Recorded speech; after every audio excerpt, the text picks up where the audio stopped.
You're listening to the Dibbly-Dobbly podcast. Remember to like, share, comment, subscribe, and click the bell to make sure you get the latest episodes of the podcast. Be sure to like and share our Facebook page and follow us on Twitter and on Instagram. So that's now the talking about yourself bit done. Oh, good. Bharat, let's get into this cricket discussion. I chose some topics to talk about and discuss. And the first one is on broadcasting within cricket, because it's changed over the years, Bharat. Television, radio, from the early days until now. Journalists used to carry big typewriters and the wisdom in their pocket to get the stats. That's a thing of the past, and it's all in your phone now on the internet. And the style of commentary has changed as well on radio and TV. We're seeing a lot more female broadcasters come into the game as well, in a male-dominant profession, which is fantastic to see. And there's some very good ones out there as well, which I enjoy listening to.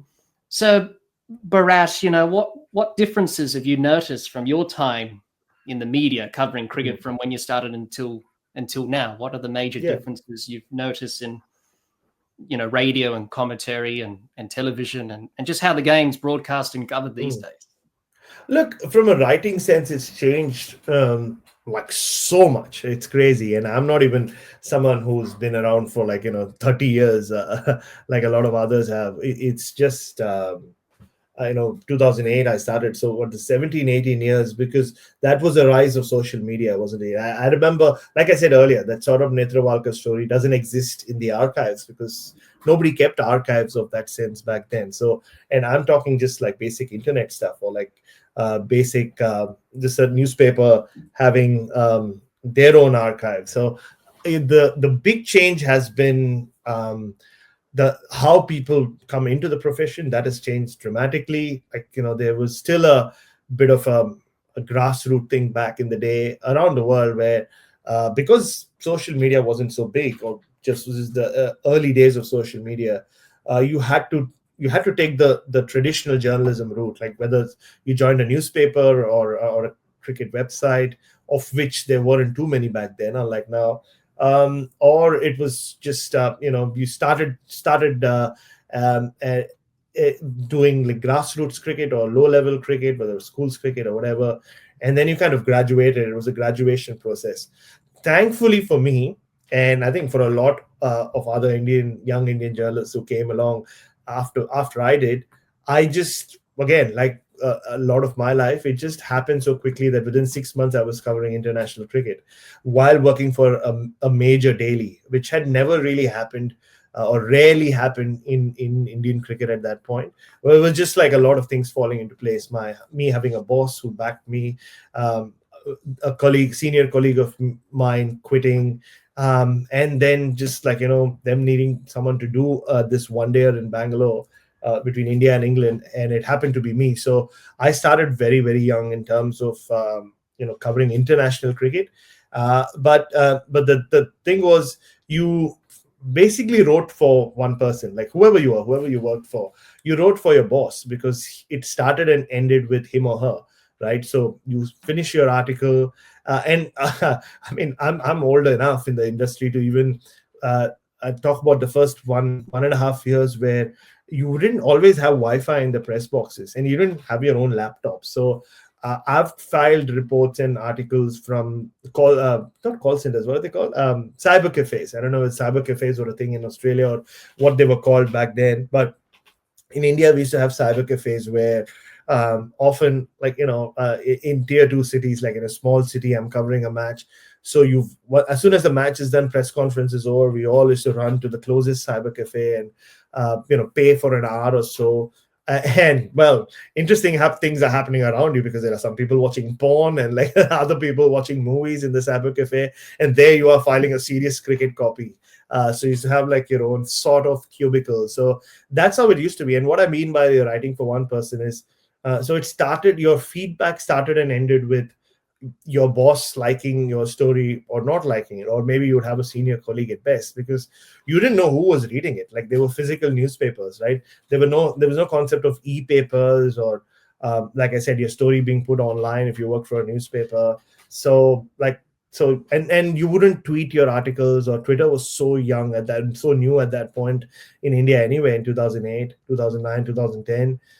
So you finished your article, and I think in a way it's good. It gave me a lot of perspective. Like when I spoke about not taking myself seriously, most journalists who grew up in that era weren't obsessed with what the world, like what society, what the internet cricket fans were saying about you, because they didn't exist, right? Like, so you didn't know what, like, so you went from really article to article. That whole concept of you're only as good as your last story was a real thing back then, because you couldn't kind of revisit it, like unless you kept a physical copy. 2 years after you wrote something, you couldn't like kind of tell someone, oh, I've written this, like read it. Like, yeah, that's not how it worked, right? Right now, like I said, I can pick out something I wrote 12 years ago and tweet about it and say, hey, I wrote about this guy all these years ago. That wasn't possible. So it kind of gave you a different perspective as to, kind of focusing on the day ahead and the next story. And I think I'm fortunate to be part of the last like the end of that era, which is why I always say, and it's not a negative thing to say, that what was traditional journalism kind of, I got onto the last train, and that train left the station and never came back. And because then we saw the emergence of people coming into cricket journalism from other quarters, like whether you're talking about an Adam Collins or a Jared Kimber or a Jeff Lemon or so many others, Mel Farrell, or so many of these people. They did, like Mel did dabble with journalism, or she did TV journalism, but a lot of these other people were not journalists. They were writers and people from politics and all these things. Like, so and because it's quite porous in that sense, and once social media became a thing, so these people had a platform to kind of showcase their work. And I mean, some of them are some of my dearest friends in the industry, and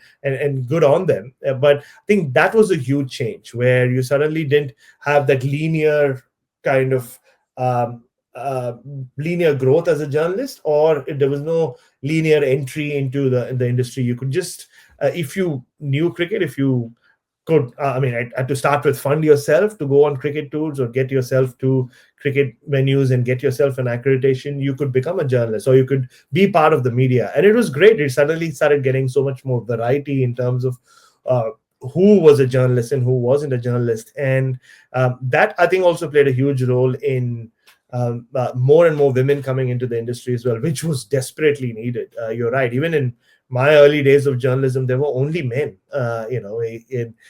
In India or wherever else I traveled, there were barely a lot of females in doing broadcast or even writing. So I think writing's changed. But the flip side of social media, though, I have seen with a lot of not just young journalists, even seasoned journalists, is there is an over-reliance on social media as to getting your feedback. Like, people are so desperate to get that feedback, and I get it. I mean, I'm on Twitter, I post my articles, and at times some of mine go viral, at times some of them get 5 likes. But I think, especially when you sorry to butt in, Bharat, especially when you posted about the pitch in Nagpur and oh yeah, I mean, things like that. See, but that's the big difference, right? And I think that was purely like just a tweet. Like, if it wasn't breaking news for social media. And like, I do write a lot about nets and stuff like that. So I spend a lot of time at the nets, the net whisperer, as Pete Lawler coined me, or like, started calling me. So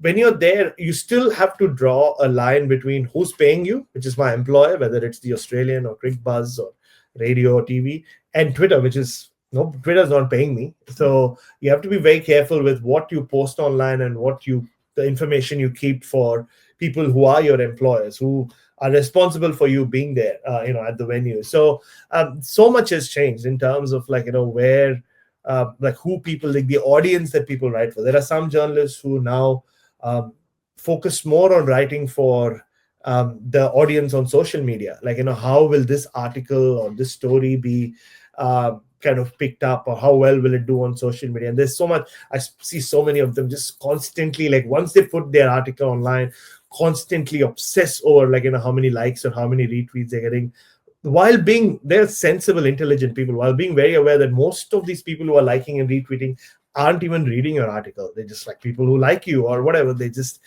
serial retweeters or reposters or whatever they call. So which has changed so much from impressing or being happy that with that 1% feedback, which is what it used to be back in the day, I think so. That's been a huge change.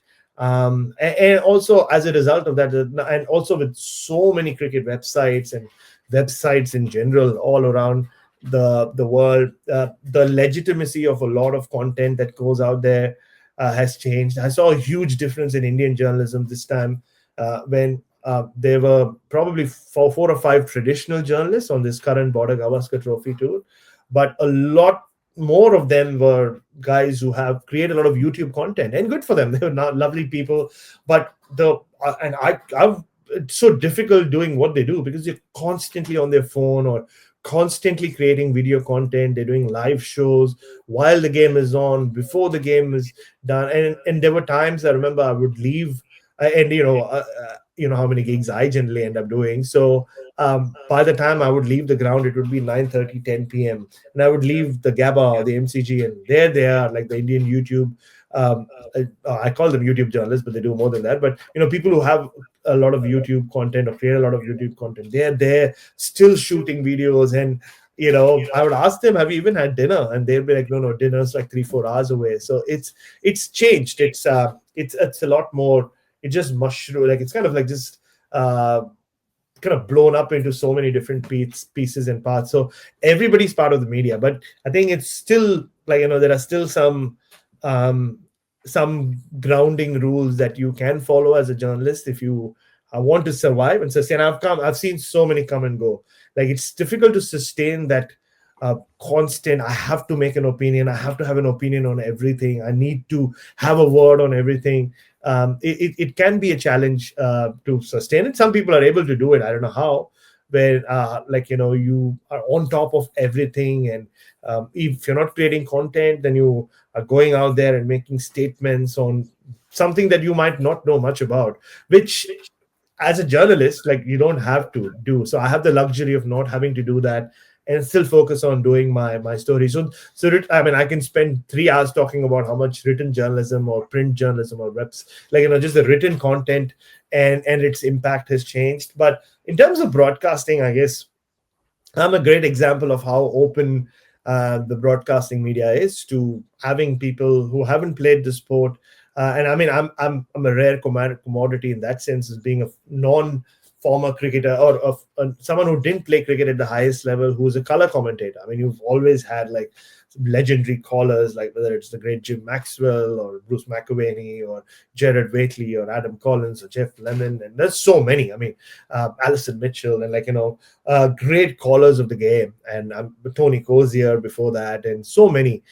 But there are not to be I mean Harsha Bogle as well, but to be a non-cricketer and to be a color commentator, it's an interesting mix. So I'm sitting there and 98% of all color commentators, experts are former athletes, former cricketers. So the fact that I sit there where I'm supposed to give my opinion, I'm painting, I'm kind of adding color to what's happening in the middle alongside former cricketers. It's been an interesting ride, and I would say most of them have been very open-minded and have embraced me with open arms. But I think it's a sign of how much broadcast has changed. Like you said, there are so many more female voices, whether it's former cricketers like Isha Guha and Mel Jones, or Alison Mitchell I mentioned earlier, and there's so many more doing Natalie Germanos or Isabel Westbury. There's so many who you just want to listen to them because it's just not.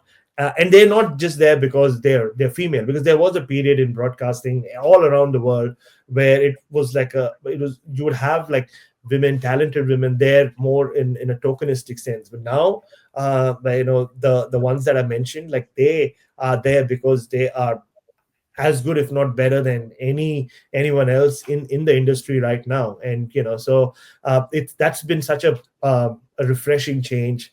Around the world. I mean, it's not just in Australia or England. So you see female broadcasters everywhere, colored broadcasters as well. I mean, some broadcasters with a lot of color, but I think it's just open. It's become more. It's not as rigid as it used to be in terms of the fact that Channel 7, when they approached me a few years ago and said they wanted to use me on TV, but then they also did say, you wear whatever you want to wear. And now you often see me on TV with whether it's Ponting or Ponting or Fleming or even Pete Lawler, who are all in their like Channel 7 jackets.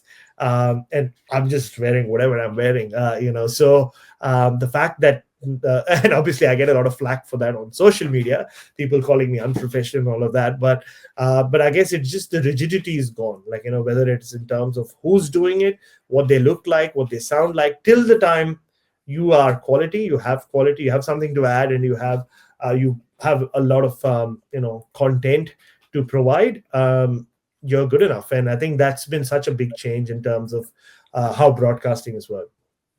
Yeah, definitely. I think you summed it up there, Bharat, in terms of how it's changed and evolved over time. There'll be some people listening in to this episode and wanting to ask for advice and guidance on their journey in broadcasting. So what tips would you give those young people who are wanting to enter the profession?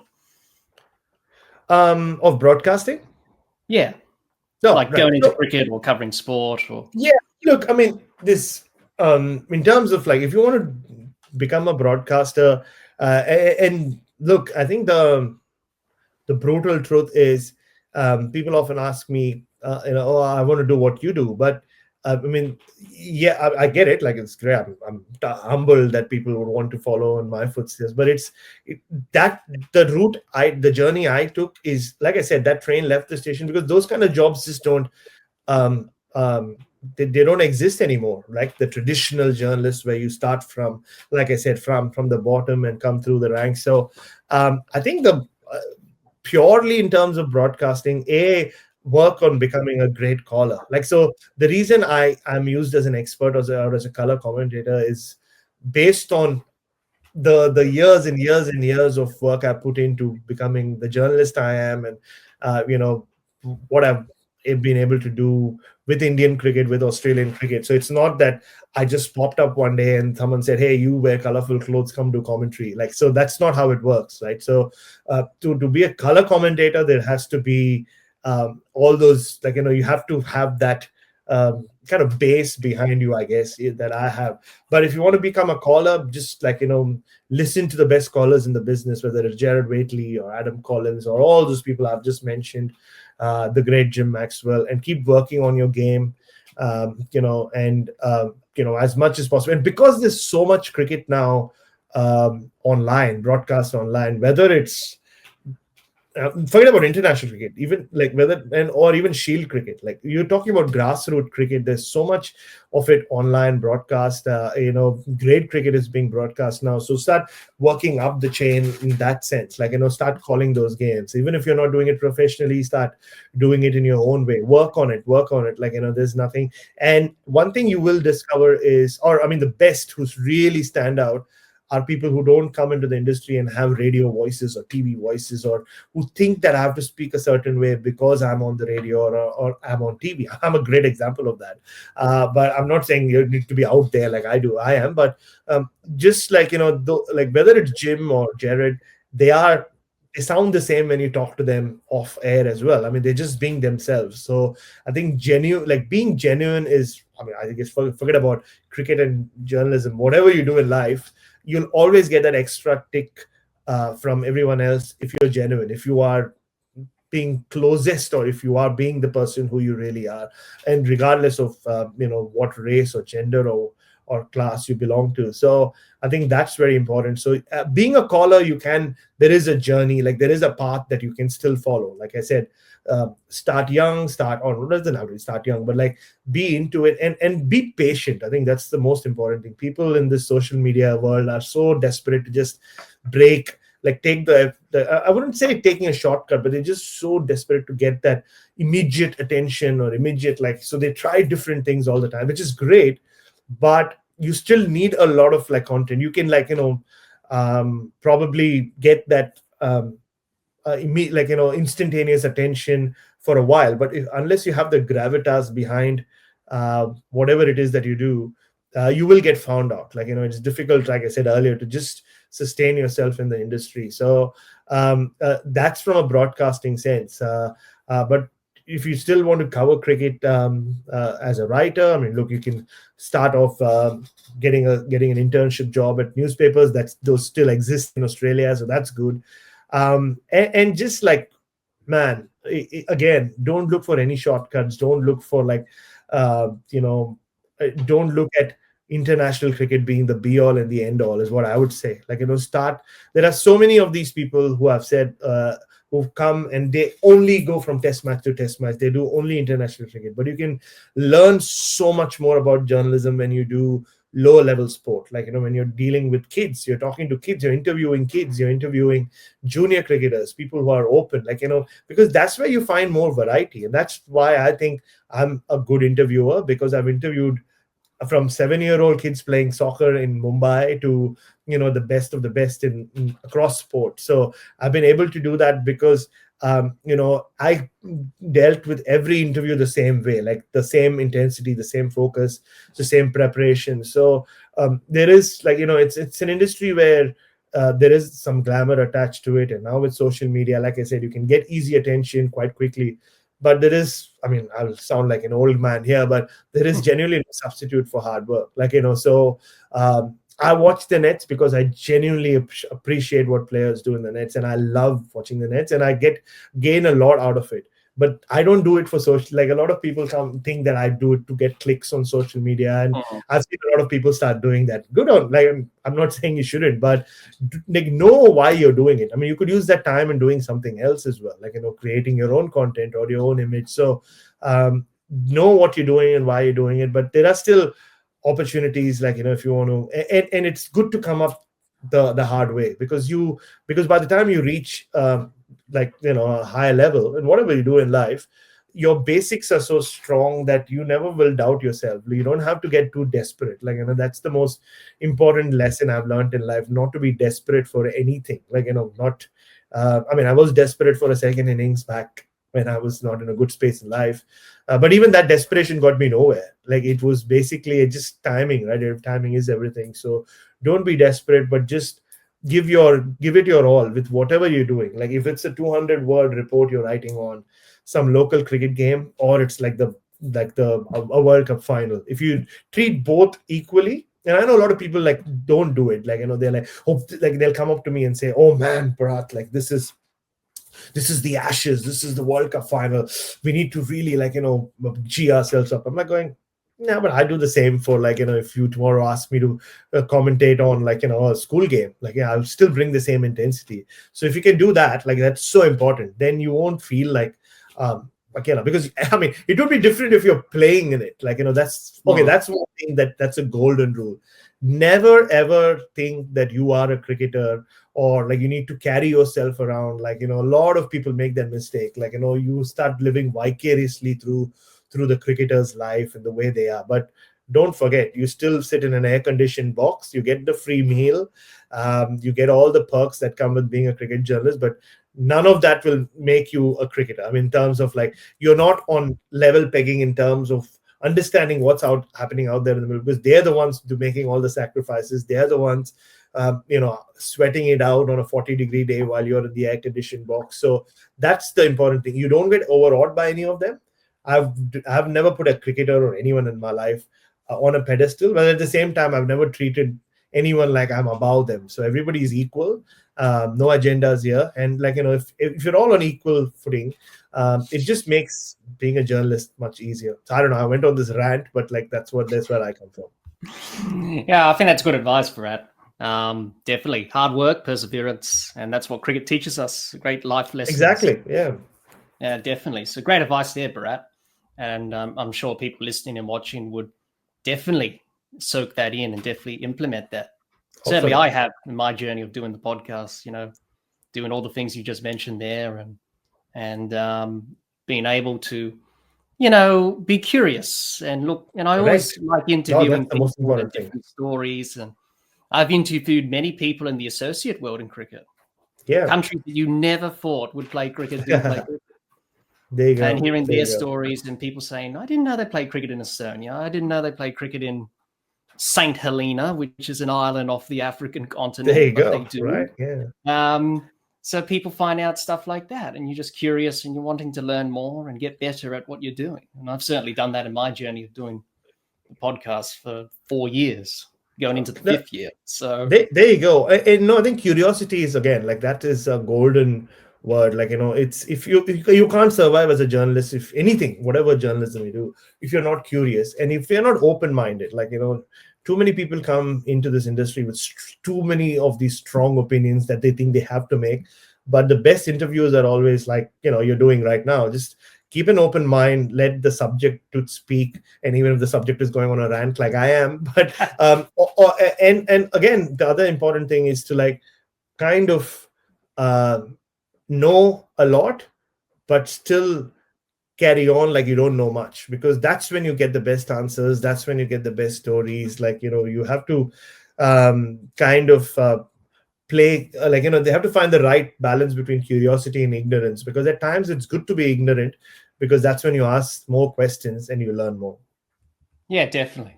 Absolutely. And thanks for sharing your thoughts on broadcasting within cricket, Bharat, and how it's changed and evolved over the years. Some tips and advice, yeah, much appreciated. For those listening, hi everyone, hope you enjoyed hearing Bharat and I discuss broadcasting within cricket.